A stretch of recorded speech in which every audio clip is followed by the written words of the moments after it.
La recherche infirmière se développe en France depuis quelques années maintenant. Donc on peut faire le lien entre le développement de la recherche et le processus de professionnalisation des infirmiers, puisque on voit bien que les anglo-saxons qui sont rentrés à l'université fin 19e ont une longueur d'avance concernant la recherche infirmière, avec notamment l'impulsion de chercheurs infirmiers qui dirigent des labos de recherche. En France, il a fallu attendre les années 70 pour que la recherche commence à se développer. Et véritablement, c'est en 2009, avec l'arrivée du programme hospitalier de recherche infirmière et paramédicale et l'universitarisation de la formation infirmière, qu'on voit se développer la recherche en soins infirmiers. La douleur est une thématique souvent retrouvée dans ces projets de recherche.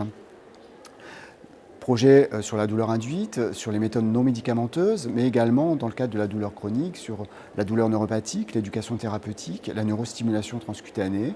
Et c'est pour ça que le Conseil scientifique a souhaité mettre en avant la recherche infirmière pour ce congrès 2019. Et nous avons invité donc Christine Bernard, qui est infirmière anesthésiste au CHU de Montpellier, qui a bénéficié d'un financement dans le cadre du PHRIP en 2015 sur un projet de recherche qui concerne l'évaluation des patients neurolésés dans les services de réanimation, neurolésés et intubés dans les services de réanimation, en comparant trois échelles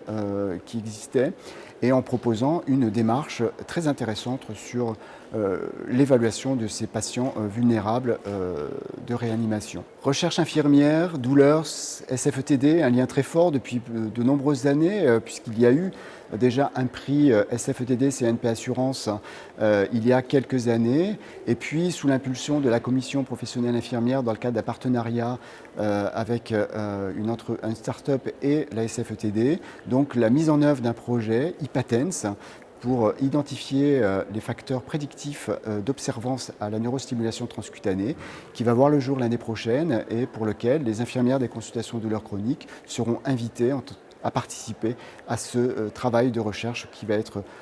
mené sur 2020-2021.